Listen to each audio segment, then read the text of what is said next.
Hello everyone. आज से हम लोग स्टार्ट करेंगे क्रिस्टलोग्राफी एंड मिनरोलॉजी। तो क्रिस्टलोग्राफी एंड मिनरोलॉजी शुरू करने से पहले हमें सबसे पहले तो ये जानना ज़रूरी है कि ये क्रिस्टलोग्राफी में हम पढ़ते क्या हैं या तो फिर ये मिनरोलॉजी में पढ़ते क्या हैं। मतलब ये क्रिस्टलोग्राफी और ये मिनरोलॉजी होते क्या हैं, ठीक। तो जो हमारा क्रिस्टलोग्राफी है तो इसके अंतर्गत जैसे हम लोग क्या क्या पढ़ेंगे, हम लोग क्रिस्टलोग्राफी एंड मिनरोलॉजी। ये आपके सेकंड पेपर में है, बीएससी फर्स्ट ईयर।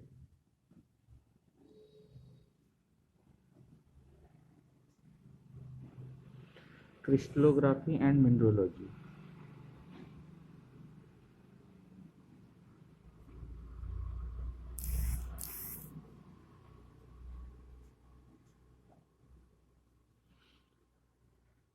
तो क्रिस्टलोग्राफी में क्या पढ़ा जाता है? क्रिस्टलोग्राफी में विभिन्न प्रकार के क्रिस्टल्स के बारे में पढ़ा जाता है, और मिनरोलॉजी में क्या पढ़ा जाता है? विभिन्न प्रकार के मिनरल्स का, जैसे खनिजों का अध्ययन किया जाता है, और इसमें हमारा क्रिस्टल संरचनाओं का अध्ययन किया जाता है। तो ये हमारा जो मिनरोलॉजी है, इसको अध्ययन करने के लिए हमें किसकी जरूरत पड़ती है? क्रिस्टलोग्राफी की जरूरत पड़ती है। मतलब ये बोल सकते हैं कि ये जो हमारा क्रिस्टलोग्राफी है, ये मिनरोलॉजी की एक क्या है? शाखा है। अर्थात कि जो हमारा मिनरोलॉजी है, इसी के अंतर्गत ही हम क्या पढ़ते हैं? क्रिस्टलोग्राफी। और ये क्रिस्टलोग्राफी क्यों पढ़ते हैं? इस मिनरोलॉजी को अच्छी तरह से समझने के लिए। तो सबसे पहले तो इसमें देख लेते हैं हम लोग कि क्रिस्टल होता क्या है। ये क्रिस्टलोग्राफी में हम लोग बोल रहे हैं कि इसमें हम क्रिस्टल्स के बारे में पढ़ते हैं, तो ये क्रिस्टल्स आखिर होते क्या हैं, किसे हम क्रिस्टल बोलेंगे, ठीक। तो सबसे पहला आ जाता है हमारा किसे क्रिस्टल बोलेंगे। फिर उसके बाद में देखेंगे कि ये मिनरल क्या होते हैं या किसे मिनरल कहेंगे। तो सबसे पहले देखते हैं क्रिस्टल।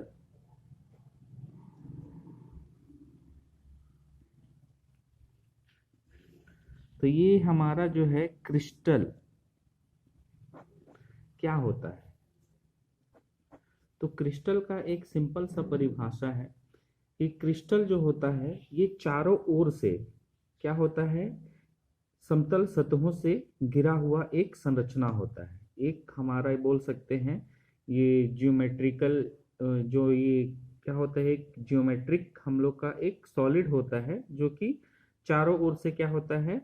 समतल प्लेन से घिरा होता है। जैसे कि ये एक क्या है हमारा? रूबी क्यूब्स है। तो क्यूब भी एक क्या हमारा? क्रिस्टल में आता है, ठीक। तो ये हमारा एक जस्ट इमेजिन करिए कि ये हमारा क्या है? रूबी क्यूब है। तो ये जो हमारा क्यूब है, अब देखिए ये चारों ओर से समतल सतहों से घिरा हुआ है। मान के चलिए इसको हमारा क्या कर दे, एक प्लेन इमेजिन कर लें। तो ये क्या हो गया? एक समतल सतह हो गया, ये उसका दूसरा समतल सतह हो गया, ये उसका तीसरा समतल सतह। तो इस प्रकार से हमारा जो क्रिस्टल होता है, ये क्या होता है?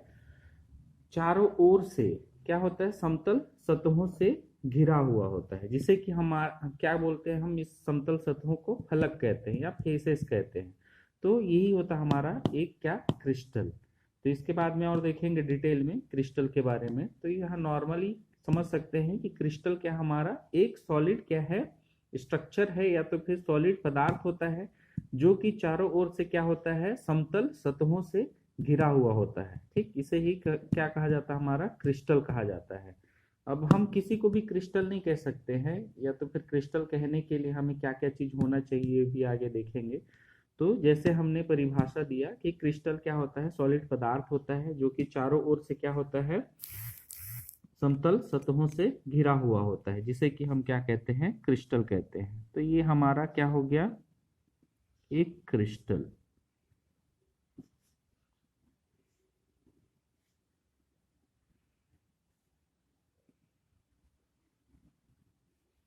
ठीक।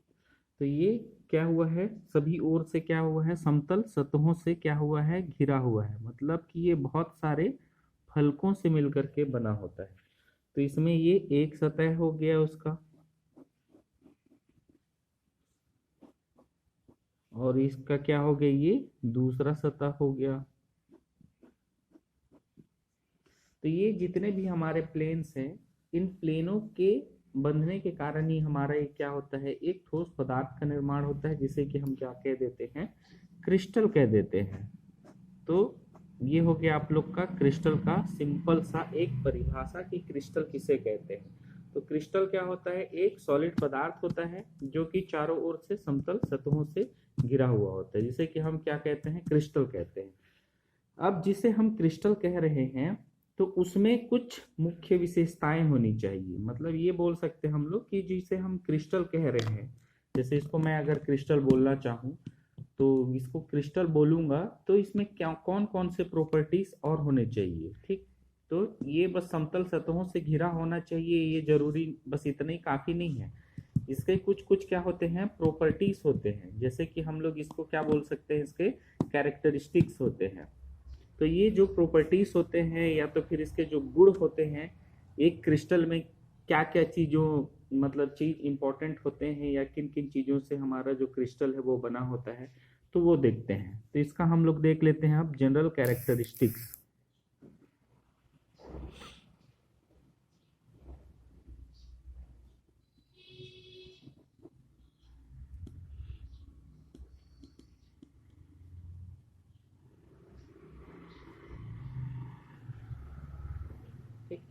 तो इसके जो जनरल कैरेक्टरिस्टिक्स क्या होते हैं किसी भी क्रिस्टल के, तो जिसे हम क्रिस्टल कह रहे हैं, तो सबसे पहले तो ये जो हमारा जो कोई क्रिस्टल होता है, ये क्या होता है हमारा, बहुत सारे इसमें कोण उपस्थित होते हैं। जिसमें अगर हम इसे क्रिस्टल कह रहे हैं तो इसमें हमारा क्या होगा, बहुत सारा क्या होगा, कोण उपस्थित होगा। अर्थात कि क्रिस्टल क्या होता है हमारा, एक पॉलीहेड्रल बॉडी होता है।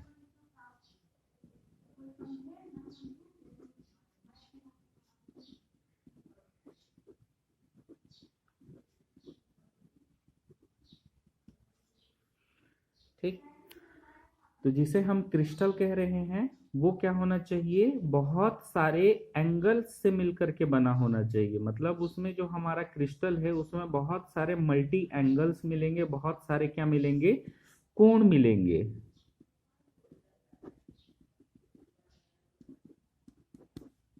बहुत से कोणों से मिलकर के क्या बनेगा, हमारा क्रिस्टल बनता है। तो ये देखिए हम इससे पहले वाला जिसे क्रिस्टल कह रहे थे, तो उसमें देखते हैं हमारा जो बहुकोण या तो फिर पॉलीहेड्रल बॉडीज को जस्टिफाई करता है कि नहीं करता है। ठीक, तो इसमें देखिए ये एक एंगल हो गया, ये भी एक एंगल हो गया, ये भी एक एंगल हो गया, ये भी एक एंगल हो गया, ये भी एक एंगल हो गया। तो इसमें देखिए बहुत सारे क्या हैं, कोण उपस्थित हैं।